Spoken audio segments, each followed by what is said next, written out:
This guitar feels kind of like a stranger anymore. This is a 1983. Doesn't say the right name on the peg. This is a Kuntz and Thurston. But somebody put this cheeky little Fender decal on here. It's a great guitar. It's not a parts caster. This was built. I believe this kind of predates some of the OM parts. Of course, I've got flat wound strings on it, like I keep all my electric guitars that I care about. I haven't played this guitar in about 6 or 8 months. Electric is kind of a stranger to me anymore. I mostly play acoustic. I think over the last few years, electric guitar has almost become I don't know. I've joked that I play electric guitar for money. And I don't know why I pulled it out of the case today, but I guess I want to make sure the equipment still works, so it does. Maybe my hands don't. I've been threatening to do some of these videos, and this is just me sitting you down on a little tripod on my desk. You get to see the mess behind me and all the crap that I haven't put away, and that's fine, warts and all. But I thought I'd talk about something that I've had a lot of questions about, and I haven't been sure how to answer it. This is my feeble attempt at teaching a little bit of music. When I go out and play with a singer-songwriter as their hired gun guitar player or fiddle player or multi-instrumentalist, I get this a lot. You know, it's a song that I've never heard before with maybe a chord progression that I don't have the best grasp of. And, you know, I get the nod from the singer to take a guitar solo. And I have to, on the spot, write a guitar solo to a tune that I don't know. And, you know, thankfully, a lot of the guys that I play with, you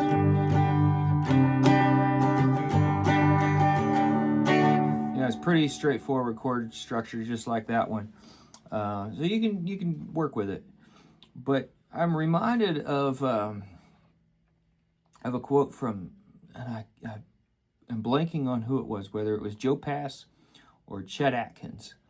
But the general idea was that there were a recording session or a band rehearsal or something, and somebody in the lineup said, I don't know what to play for a solo. And whoever the studio legend was, whether it was Pass or Chet, I can't remember. But basically, the gist of it was they said, well, the melody's a great idea.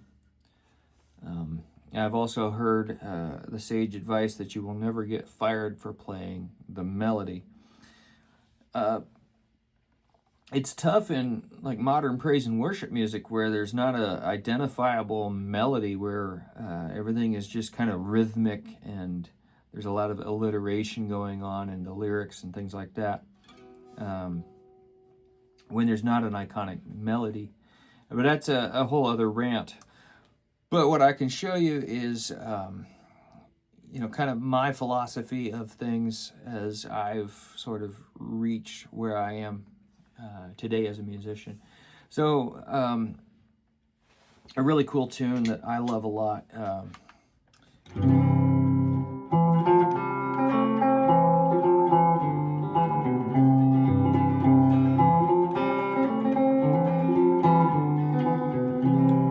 That's just a kind of an acoustic famous piece, really, a Wildwood Flower. But it's a great melody because it's pretty iconic, it's pretty recognizable, it's reachable. This is not a lesson on how to play Wildwood Flower, it's just a lesson on how to approach a melody. We could do it with Happy Birthday. We could do it with Ghost Riders in the Sky again. But I like to line out the melody when I play the first pass of the solo.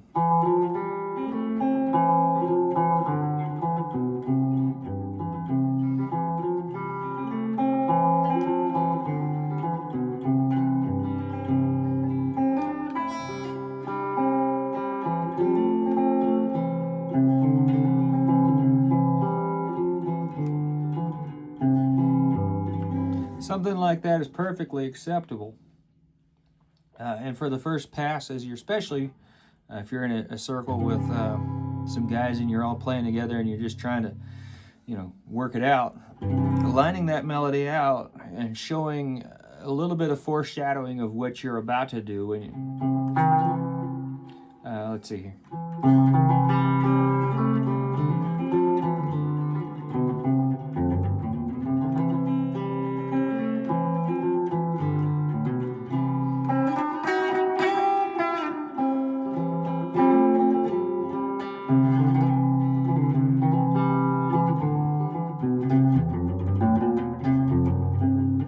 Whatever you're going to do. But you line yourself out the first time around. That tells the rhythm section kind of where you're going. That tells the singer who might be playing acoustic guitar along what's about to happen.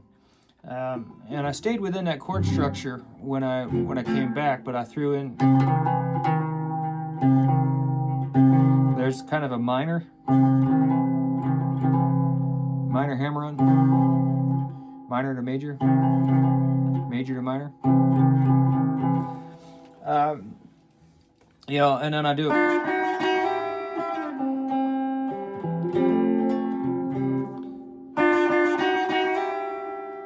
So again, I'm echoing that minor.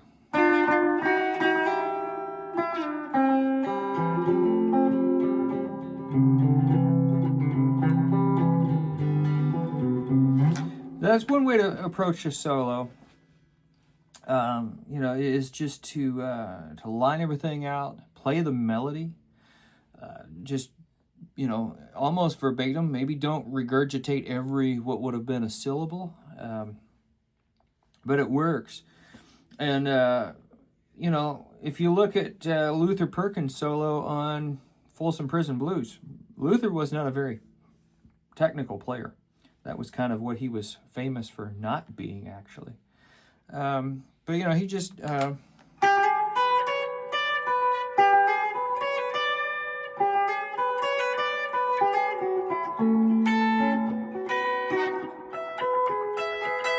whatever that is.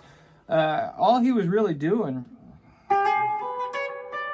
I hear the train a-comin', rolling round the bend. I can't do it at pitch, obviously. I'm not a tenor.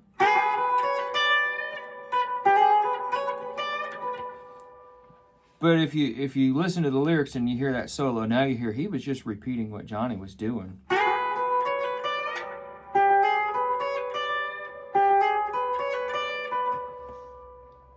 He's just, I hear that train a-comin', it's rolling around the bend.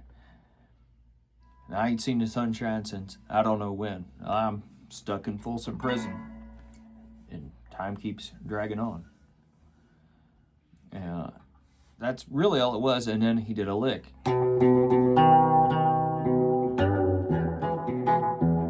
That's all it was.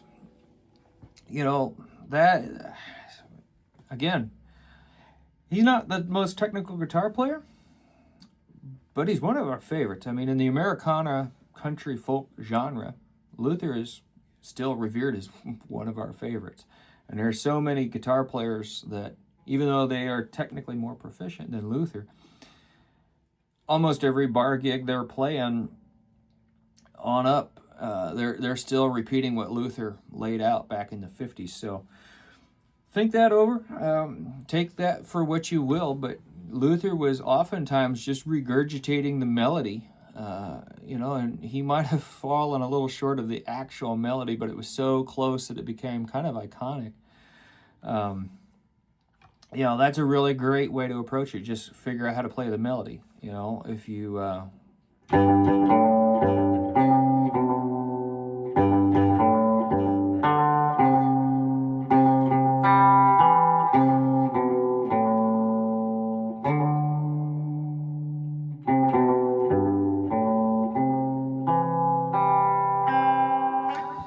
you grab a few extra notes here and there.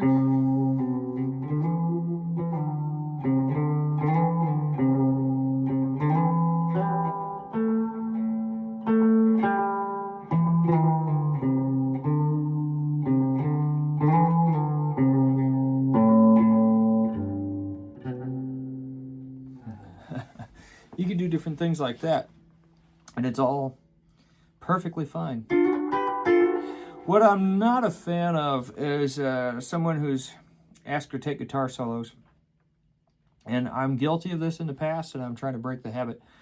There's this trend with Americana folk and country musicians right now where when you finally get a solo, you just go out both guns a-blazing with everything you got, and you just sort of put out this melodic vomit immediately. As soon as you get the nod for the solo, is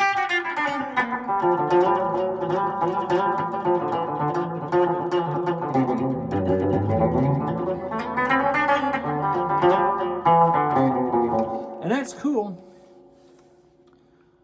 But, you know, the really cool cats, the really, really cool guys that we all really, really look up to, and I don't care if you're in electric or acoustic world. You know, if you're looking at jazz, you're looking at Wes Montgomery.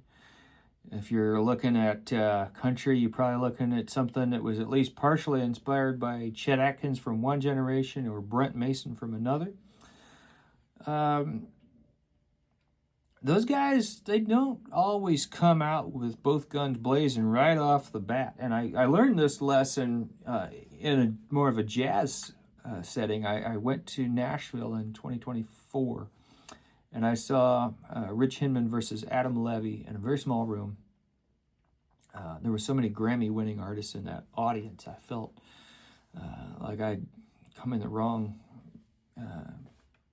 gig, even though I paid just like they did. But when Adam would take this solo, you know, they'd be getting ready to do some crazy thing, and he would just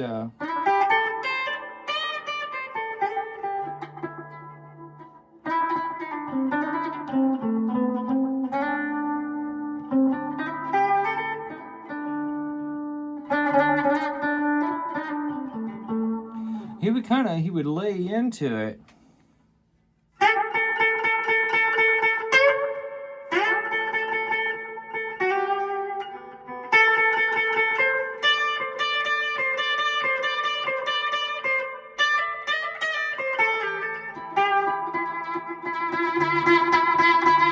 And he would develop more intensity and more ferocity as he would build, and it was dynamic and it was impactful more so. They played the sort of finale was a cover of Cryin' Blues, and I wish I had caught it on camera. I don't think anybody did. I think just about everybody in the room was so engrossed in watching that nobody thought to document that performance. But it was really, really powerful, and nobody in that band showed everything they were going to do with that melody on the first pass through. They built it, and to the point where at one point, you know, Nashville players were so impressed. They were whipped up to a frenzy. They were on their feet. They were stomping and clapping and yelling because the performance was so impactful and powerful. But it started out a lot of times with one of the guys just hanging on a really, really good note and then going into it. That is such a lesson in restraint that maybe nobody has. I don't know. Nobody in the amateur set, I should say. You know, the day job working guitar players like myself. But it was really cool, and it was so refreshing to see that, and it's something that I don't see a lot. So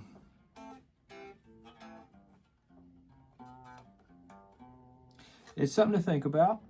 This video has gotten a little long. Maybe it's getting awkward. It's over 15 minutes now, so I will go ahead and leave you with that to think about, and you know, challenge you to try and play a melody. Try to play, you know, Happy Birthday or Twinkle Twinkle Little Star. It's amazing how many guitar players, you know, can't off the top of their head play a simple melody like Happy Birthday on a guitar.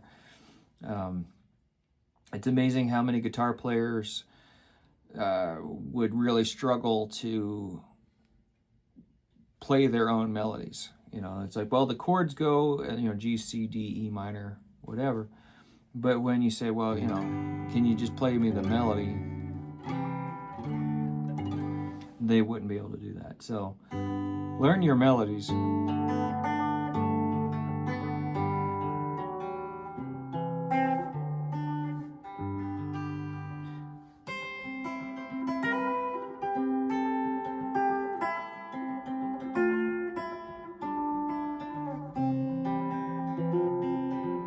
It'll make you a better writer. It'll make you a better player.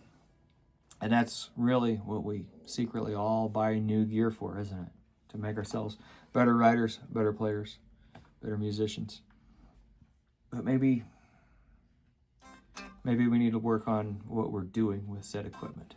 All right, I will see you guys in another one. I think I'm going to do these for a little while. We'll just see. Hopefully somebody's getting a little value out of it. If you are and you made it this far, let me know.